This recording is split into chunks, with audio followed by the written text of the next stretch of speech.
If your history book looks like a mystery novel, you're an Aztec admirer. Get ready to be amazed. The Aztecs were a powerful civilization in central Mexico from the 14th to the 16th century. They were masterful builders. Imagine constructing entire cities on lakes. Their capital, Tenochtitlan, was a stunning metropolis with grand temples and bustling markets. But the Aztecs weren't just architects. They made incredible strides in agriculture using chinampas, floating gardens, to feed their massive population. Talk about innovation. Culturally, the Aztecs were rich and vibrant. They had a complex religious system, worshipping gods like Huitzilopochtli, the god of the sun and war. Festivals, music and dance were integral to their society, making every day a celebration. And let's not forget their achievements in writing and astronomy. They developed a sophisticated calendar system and wrote detailed codices chronicling their history and beliefs. The Aztecs left an indelible mark on history. Their legacy, from engineering marvels to cultural riches, continues to captivate us today. So next time you think of ancient civilizations, remember the extraordinary Aztecs. If you love weapons but don't know about the macuahuitl, buckle up. You're in for a wild ride. The macuahuitl, an ancient Mesoamerican weapon, is a game-changer in the world of bladed combat. These wooden clubs, embedded with razor-sharp obsidian, could slice through skin and bone like butter. That's right, sharper than the steel swords of the Spanish conquistadors. Imagine Spanish invaders facing off against warriors wielding these obsidian-edged clubs. Historical accounts tell us this weapon could decapitate a horse with a single blow. Now that's some serious cutting power. But here's the twist. While the macuahuitl was an elite weapon, most Mesoamerican fighters relied on bows and atil-atls. So, was the macuahuitl a match for the Spanish steel? You decide. Alright, history buffs, buckle up. Today we're diving into the audacious adventures of Hernan Cortez and his invasion of the Aztec Empire. So, who were the Spanish during Hernan Cortez's time? Picture this. The early 16th century, Spain is a powerhouse in Europe. They're fresh from driving out the Moors and hungry for more glory, land, and especially gold. The Spanish conquistadors were more than just soldiers. They were a heady mix of explorers, conquerors, and fortune hunters. They wanted wealth, fame, and the favor of their king. Now you might be wondering, what did the Spanish really want from the Native Americans? In a word, everything. They were after riches, land, and the promise of untold treasures. The tales of gold and exotic goods coming from the New World were like a siren's call. Every conquistador, including Cortez, dreamed of finding their own El Dorado. But why did Hernan Cortez set his sights on Tenochtitlan, the Aztec capital? Cortez had heard stories about a grand city with streets of gold and a ruler who sat on a throne of jewels. Tenochtitlan was the beating heart of the mighty Aztec Empire, a civilization admired and feared in equal measure. For Cortez, attacking Tenochtitlan was the ultimate gamble, a high-stakes game that could make or break his fortune. So, here's the scoop. Hernan Cortez was after gold, fame, and riches. He wasn't just some adventurer, he was ambitious and cunning, ready to risk everything for glory. Cortez gathered a small but determined force and set sail for the Yucatan Peninsula in 1519. What's wild is that the Aztecs, led by Emperor Montezuma, welcomed Cortez and his men with open arms. Why? The Aztecs thought Cortez might be the god Quetzalcoatl returning to them, as prophesied in their legends. They showered him with gifts and treated him like royalty. Little did they know, beneath the surface of Cortez's seemingly respectful demeanor, lay a man driven by insatiable greed and ambition. Cortez saw the opulence of Tenochtitlan and knew he had hit the jackpot. However, his true intentions were far from harmony and mutual respect. Cortez was plotting, strategizing, and ultimately he played a decisive role in the downfall of the Aztec Empire. The Spanish conquistadors, under Cortez's leadership, exploited internal divisions among the indigenous peoples, formed alliances with rival tribes, and eventually besieged Tenochtitlan. The fall of this great city marked the beginning of Spanish dominance in the region and the end of a vibrant and complex civilization. So there you have it, folks. Hernan Cortez didn't just invade the Aztec Empire. He orchestrated one of history's most dramatic and impactful conquests, a tale of ambition, deception, and a relentless pursuit of wealth that changed the course of history. For centuries, the Iberian Peninsula was a battleground. Christian kingdoms in the north fought to reclaim land from the Muslim Moors who had ruled there for hundreds of years. This long struggle, known as the Reconquista, had a profound impact on Spanish military thinking. It forged a warrior culture and honed their skills in siege warfare and cavalry charges. The Spanish developed a deep understanding of fortifications. They learned how to build them and how to break them. Their cavalry became renowned for its speed and agility, often becoming a decisive factor on the battlefield. This extended period of conflict also fostered a sense of unity and religious zeal among the Spanish.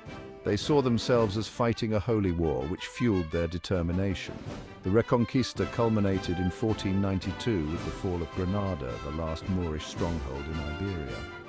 This victory instilled a sense of confidence and ambition in the Spanish. They had proven themselves to be a formidable military force. With the Reconquista complete, Spain looked westward, seeking new lands and new challenges. Little did they know the skills they had honed in the crucible of Iberian warfare would soon be tested on the battlefields of a new world. When Hernan Cortez and his conquistadors landed in Mexico in 1519, they faced a powerful new enemy, the Aztecs. The Aztecs ruled over a vast empire. They possessed a large, well-equipped army and a magnificent capital city, Tenochtitlan. However, the Spanish possessed certain advantages honed during the Reconquista that would prove decisive in their clash with the Aztecs. The Spanish quickly recognized similarities between Aztec fortifications and those they had encountered in Iberia. They used their knowledge of siege warfare to devastating effect, effectively cutting off Tenochtitlan and starving its defenders. Moreover, the open terrain around Tenochtitlan proved ideal for the Spanish cavalry, allowing them to outmaneuver and outflank their Aztec foes.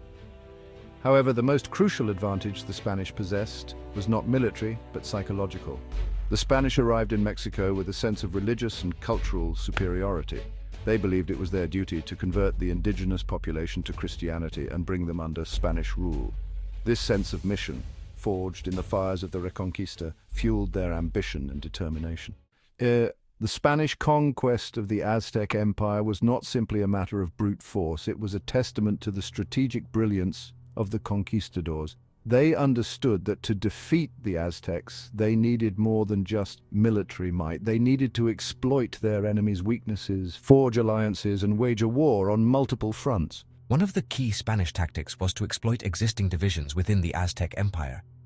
The Aztecs were not a monolithic entity. They were a confederation of city-states, many of whom chafed under Aztec rule. Cortez skillfully exploited these divisions, making alliances with the Tlaxcalans and other disaffected tribes. These native allies proved invaluable to the Spanish, providing them with much-needed troops and intelligence. Beyond military strategy, the Spanish also understood the importance of psychological warfare. They deliberately desecrated Aztec temples and religious icons, aiming to demoralize their enemies and undermine their faith in their gods. This calculated act of sacrilege, while brutal, proved effective in weakening Aztec resistance. Section 4. The ambition of Cortez, a man driven by gold and glory. Hernan Cortez, the conquistador who led the expedition against the Aztecs, was a complex and ambitious figure. He was driven by a thirst for gold and a desire for glory. I had a keen mind for strategy and a ruthless determination to succeed. I was willing to take risks, defy my superiors, and challenge seemingly insurmountable odds in my pursuit of conquest. Cortez's ambition was evident from the outset. He disobeyed orders from the governor of Cuba, Diego Velázquez de Cuellar, who had commissioned his expedition, choosing instead to strike out on his own in search of greater riches. He landed in Mexico with a small force of around 500 men, knowing that failure would mean certain death. However, I was not simply a greedy adventurer. I was a man of my time, raised on tales of chivalry and conquest. I saw myself as an agent of God and King, tasked with spreading Christianity and expanding the Spanish Empire. This belief, however misguided, fueled his determination and justified his often brutal actions. Section 5. Malinche, the tongue and the sword of the conquest. The Spanish conquest of the Aztec Empire would not have been possible without the crucial role played by a remarkable woman named Malinche. Born into an indigenous noble family, I was enslaved as a child and given as a gift to Cortez by a Maya chieftain. I quickly learned Spanish and became Cortez's interpreter, advisor, and mistress. Malinche's linguistic skills proved invaluable to the Spanish. She enabled Cortez to communicate with the various indigenous groups he encountered, forging alliances and gathering intelligence. I played a key role in securing the crucial alliance with the Tlaxcalans, who provided the Spanish with thousands of warriors. However, Malinche's role in the conquest is complex and controversial. She's often portrayed as a traitor to her people, a symbol of indigenous subjugation. Others view me as a survivor who used my position to navigate the treacherous waters of conquest and influence events in my favor. Regardless of interpretation, Malinche remains a pivotal figure in the history of the Spanish conquest. As Section 6, The Road to Tenochtitlan, a trail of fallen empires. Cortez's march on Tenochtitlan was a long and arduous campaign. It was marked by fierce battles, cunning diplomacy, and strategic brilliance. Along the way, I faced and defeated numerous indigenous groups, each with their own customs, alliances, and grudges against the Aztecs. One of the first major victories came against the Totonacs, a powerful people who had been subjugated by the Aztecs. After defeating the Totonacs in battle, Cortez made a strategic alliance with them, adding their warriors to his growing army. This victory demonstrated Cortez's ability to exploit existing divisions within the Aztec Empire to his advantage. Cortez then marched on the Tlaxcalans, a fierce and independent people who had long resisted Aztec domination. After a series of bloody battles, Cortez managed to defeat the Tlaxcalans and, more importantly, secure their allegiance. The Tlaxcalan warriors proved invaluable allies in the subsequent siege of Tenochtitlan, providing the Spanish with much-needed manpower and knowledge of local terrain. High in the Valley of Mexico, a great civilization flourished. This was the Aztec Empire. The Aztecs were renowned warriors and builders. Their capital, Tenochtitlan, was a magnificent city on a lake. It was larger than any city in Europe at that time. Tenochtitlan was a center of trade and culture. The Aztecs seemed unstoppable. However, their world was about to change forever. Cortez and his men were few in number, only a few hundred strong. They were vastly outnumbered by the Aztecs. However, the Spanish had a crucial advantage: alliances. The Aztec Empire, though powerful, had many enemies. Cortez skillfully exploited these rivalries. One such enemy was the Tlaxcalans. They were a powerful people who had long resisted Aztec domination. The Tlaxcalans saw an opportunity in the Spanish arrival. We formed an alliance with Cortez, providing him with warriors and supplies. Another key ally was the Totonac people, also eager to break free from Aztec rule. With their indigenous allies, the Spanish marched towards Tenochtitlan. The Spanish entered Tenochtitlan, and for a time it seemed they might succeed quickly. However, the Aztecs, led by Moctezuma, soon rose up against them. The Spanish found themselves trapped within the city. During a fierce battle, they were forced to flee. This night of chaos and bloodshed became known as Noche Triste, the Night of Sorrows. The Spanish suffered heavy losses as they fled across the causeways leading out of the city. Their dreams of quick conquest seemed shattered. Cortez and his remaining men retreated to the safety of their Tlaxcalan allies. They licked their wounds and planned their revenge. The Aztecs, though victorious in this battle, would soon face even greater threats. Section 4. The invisible enemy disease and its devastating impact. Unknowingly, the Spanish had brought with them a far more deadly enemy than swords and cannons disease. Smallpox, a disease unknown to the Americas, swept through the Aztec Empire like wildfire. The indigenous population had no immunity to this new threat. People died in droves. Entire villages were wiped out. The disease even reached Tenochtitlan, weakening the once mighty Aztec army. This invisible enemy would prove more devastating than any weapon. It weakened the Aztecs, paving the way for their eventual downfall. Section 5, the Siege of Tenochtitlan and the Fall of an Empire. In 1521, Cortez returned to Tenochtitlan, this time with reinforcements and a renewed determination to conquer. The city was a shadow of its former self, ravaged by disease and famine. The Spanish, along with their indigenous allies, laid siege to Tenochtitlan. The siege lasted for months.